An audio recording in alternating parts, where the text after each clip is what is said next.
Welcome to the Brett Beer Show, sponsored by James Restaurant. I'm your host, Chase Gordon, and with me, as always, is Coach Beer. Coach Beer, how are you feeling today? Well, I mean, I could have been better, but had a great heavyweight bout Friday night, and came up a little short. But other than that, I'm feeling great and ready to go back to work and focus on Woodlawn.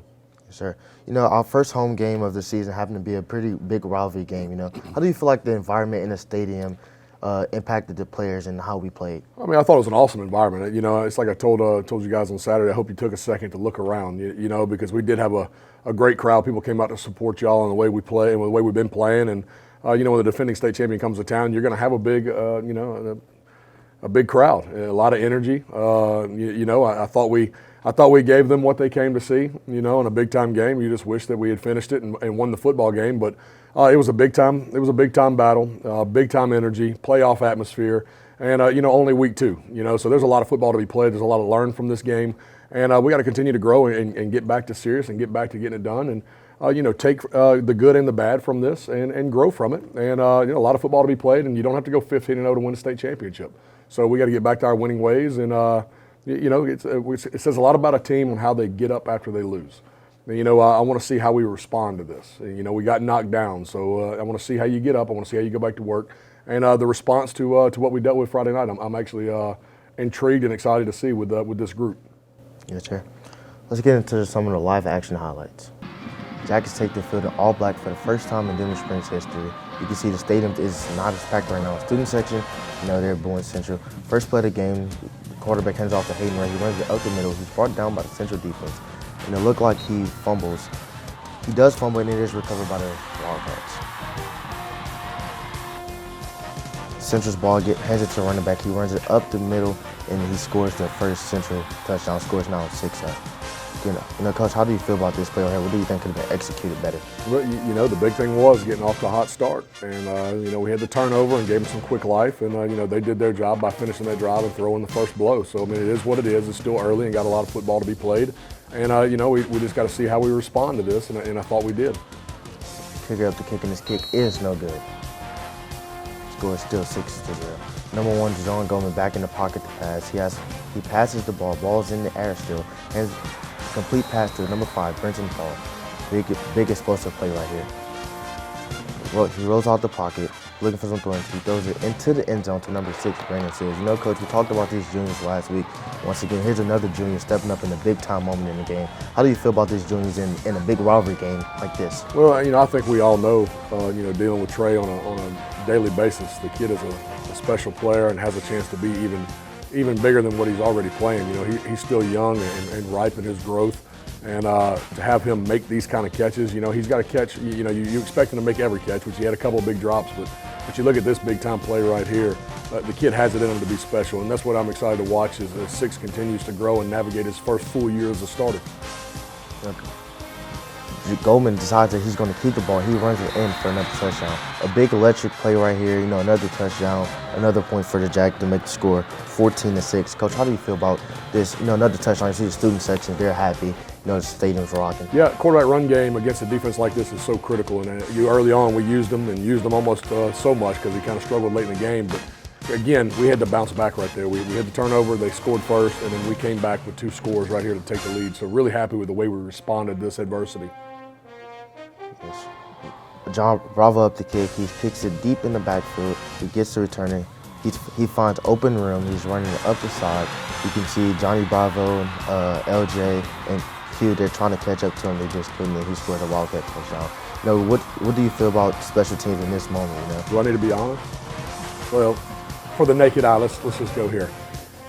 Actually, a very good sky kick by Johnny Bravo. Could it be a little higher? Absolutely. But if you notice, he does not have to get off his line one time, and he's able to run through our coverage because our guys are not doing a good job of getting around that first line, stacking back on top and working their eyes to the ball, their inside or outside eye, depending on where that ball is kicked. We're doing a poor job of that. We're running around blocks and we're not restacking, so we're opening gaping holes, and it's just really a piss poor job by our coverage teams and not taking it serious enough. Wildcats line up for a 2-point conversion right here. Quarterback rolls out the pocket. He finds number 16 open in the end zone. The score is now 14-14. The ball game is tied. Number 3 steps back into the pocket, Ball is in the air, and it is a complete pass to number 4 for another Central touchdown. You know, Coach, this is a big explosive play for Central. You know, how do you think the defense could react a little bit differently to this play? Well, I mean, that's how we got beat, man. We gave up the 3 really big explosive plays and then the special team play. You know, you're asking a sophomore to cover a slot receiver right there, which is already a tough matchup. And when you do this, we got to get home and get in the quarterback's face and make him make quicker decisions. You know, we're not getting home and helping these young guys that are having to cover right now. Because coming into the year, you know, we knew our back end was going to be young. We got to do a good job with the D-line and getting pressure to help them get comfortable the more we play. And, you know, that was a sophomore getting beat right there, and it's part of it. Kicker is up to kick. His kick is blocked by number 18, Quentin Blake. Scores now 14-20. Central has the lead. Jack is down to the goal line, handed off to number 5, Brenton Paul. He runs with the middle, but he is brought down. It's 4th down right here. Jack is lined up, hands off to Hayden Ray. It's a big dog fight. You know, everybody's pushing, trying to push Hayden Ray in, Central trying to push him out. And he does get stopped right outside of the end zone right here. Hard beating the defending state champion, not getting a yard. Jack is down. Goldman passes. He passes to number 3, his brother right here, and he does catch it and it goes out of bounds. Number 1, back to pass once again, throws it into the end zone to number 3. Another touchdown right here. You know, Coach, we talked about this twin connection. How does this twin connection come in handy in a point in the game like this? Yeah. I mean, they're going to make big plays all year. Really excited about the 2. You know, 1 and 3 are definitely synced up as twins, a little differently, make us look good at times. But it's got to be from coming out the gates. You know, they a little rough on each other, and they're competitors. When, you know, really they both have amazing jobs to do, and they do them at a very elite level.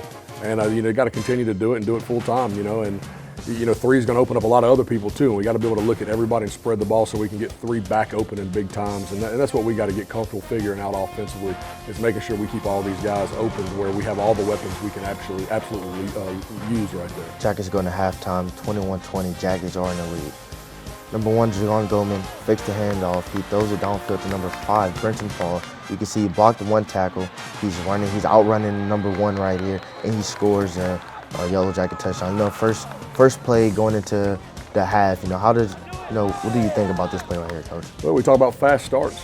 You know, here we go with the second half. We came out, and it could have been a prettier fast start right there. Really an amazing play, perfect read. You know, 1 is getting better every week at seeing that. Perfect read, perfect throw, and a heck of a finish by 5. He's playing at an elite level right now. I love the way the kids playing football this year so far. We've been waiting on that, and the kids do. But, you know, we come out and we start fast. The problem is now we skid a little bit.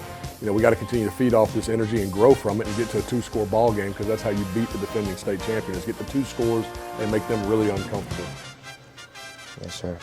You can see the Central quarterback is back to pass. He throws it deep down the field, and the ball is complete to number 5, and they score a Central touchdown. You know, this isn't I wouldn't say a good play to put us in a good spot right here. You know, Coach, how do you feel about this play and how it can be executed differently? Well, I mean, you got your price of admission right here. I mean, this is 2 heavyweights going blow to blow right here. You know, 3 comes in. Kid that moved in from Ash, I thought did a phenomenal job coming off the bench and really executing their offense. They got 2 receivers that are really good players, 5 and 16, that I really like. And, I mean, you couldn't ask for a better throw on the money. You know, our corner's there. It was just a perfect throw and catch. I mean, hats off to those guys for making the play. You know, we dealt the big blow. They came back, throw us the big blow. And it was every time just 2 heavyweights getting after it. Central line up for the 2-point conversion once again. Quarterback rolls out of the pocket, looks for someone to find someone, but it is blocked by number 12, Jaden Washington. It's a big stop right there to keep it at 2 points. Number 1 back to pass, looking for somebody around the pocket. His pass is almost intended for his brother, number 3, but it is almost picked off. Central quarterback passes the ball, but it's picked off by number 7, but a roughing the passer flag is thrown. You know, Coach, how you feel about this flag and this play? Well, you know, I can say this unlike most other people because I was a D lineman. And I had actually told this kid, you know, if you're a split second short and you run through him because you're just not there, that's one thing. But to come up and do this right here and just shove the kid to the ground, that's not our football. That's not our brand of football. I'm not okay with this selfish penalty. And look what it negated, a big-time play by 7, who's been one of our best players. Central ball, QB passes deep down the field. Is almost picked off by number 27. Just help him up, you know. This is 4th down for the Jackets. They line up with a QB sneak. You know, once again, another dogfight pushing, and this time, you know, we get the first down. We won that one. Yep. We won this one. Yes, sir. Quarterback back to pass. He throws it downfield. Pass intended for number 6, Brandon Seals, but the pass is incomplete. Central's QB has back to pass once again. Finds trouble in the pocket, dodges one defender. Is still looking for someone to throws it downfield to number 16, but he's hit out of bounds by number 8. And good player right here, big explosive player, helps out our defense a lot. Number 3, back to pass. Once again, having trouble in the pocket once again. You can see Jaden Washington come down with a big tackle right here, big stage in the game. You know, he's excited. You can see Quinton's excited for him. You know, just big play from a special guy in the position that he plays. Scores. Zach is back to pass once again. He goes out of the pocket, throws it downfield to number 3 for a big explosive play, and he's brought down. It was a big first down. Going back to pass once again, fakes the handoff to number 5, throws it to the side, pass intended for number 44, Hayden Ray, but he just didn't make it. Luke Wilson up the punt. He punts it deep in the backfield, returner gets it, misses a 3 blocks, he gets it up the side, and he let it hit out of bounds. Special teams coverage bad again, running by the return man. Wildcats throw it down the field, and you can see it's caught by number 5 right here. He scores a Wildcat touchdown. You know, Coach, this is a big moment in a game right here. Just put us in the hole, you know. I mean, that is the moment right there. But look at all the previous plays up to it, what led to it. You know, the bad coverage on special teams gave him good field position, you know, and a chance to make this happen. And you know, the defending state champion knows how to win.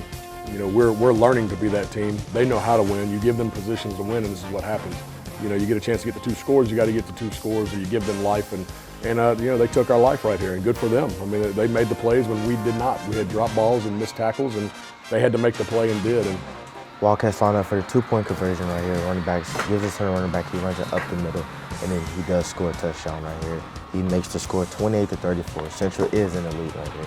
Number 1, Deshaun going back to pass. Finds a little bit of trouble in the pocket. He throws it, but it actually fumbled and recovered by the Wildcats right here. You know, this is not a good spot for us at all. You see, they're excited. You know, we're not. You know, we just gotta play through this. You know, Coach, how do you feel about this play right here? Hey, you know, give us a chance. You know, this has happened a couple times to us right here. We need to figure out why. You know, why he's not able to grip the football and get it cleaned up, because the kid's too good not to have an opportunity to make something happen at this time. And he's done it to himself a couple times here already this year. So, you know, we got to get that cleaned up and just have a shot. You know, when you have a goal at quarterback, you got a shot to beat anybody. Central lines up to take a knee to win the ball game. Final score 28-34. Central wins the ball game right here. Stats: 17 out of 30 for passing, 239 passing yards, 3 touchdowns. Deshaun Gomez 6 receptions, 85 yards, 1 touchdown. Tanner Kerner 11 carries, 64 yards. Not only was this a big rivalry game, but it was a measuring stick early in the season going against defending 5A state champions. How do you think the team handled this? You know, I mean, all honestly, we played very hard. I mean, our guys, they give us everything they got. You know, we hit some bumps in the road along the way where we got a little tired, we got a little crushed at times. I mean, we were in a heavyweight battle and blow for blow. I mean, look at their sideline. Their side was the same way. You know, we kind of got into that little lull in that third quarter. That's because 2 heavyweights have been leaning on each other and punching each other. And, you know, I really thought we did a phenomenal job playing and handling the environment, which is something to be said for where we're at in a week 2 with a new team, because it is still week 2. This is still a new team. And, you know, you seniors have only been seniors for a few weeks with this program. So for you to get in that environment, compete with the defending state champion, rivalry setting, you know, last year I thought it was, you know, they got after us last year. You know, everything was better but the finish. You know, and I think you can go back and look at it and, you know, I always tell the guys that, you know, when you win, it's on you. When we lose, it's on me, you know, and I'll wear it. I mean, you know, there's some things that we're going to get cleaned up as coaches, but we all have to look in the mirror and be better. And, you know, that's how you beat the defending state champion. That's how you beat a top 5 team in the state. You don't have to play flawless, but you have to play for 48 minutes at a high level. And I thought physicality, we got after them and matched them, which I don't think a lot of people do. And I think they'll tell you the same thing. You know, it was just an all-out brawl, and I loved every second of it, except for the finish. You know, you got to have your best players on the field in critical times, and you know, they got to be able to make the big time play. That's how you become the big time player. And you know, that's some of the few things that we're still sorting through as we grow and figure out what this 2025 team can do.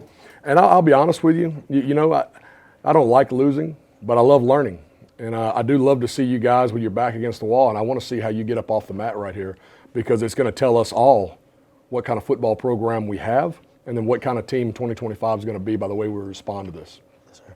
We changed our weekly preparation. Do you think that helped us start faster? Well, with the No Sweat Wednesday, just getting a new mix of everything, a new feeling all around with different all players really. Look, I do all kinds of research to figure out what's going to be best for us. I do think we have played a little better. Am I 100% sold on how we're attacking this?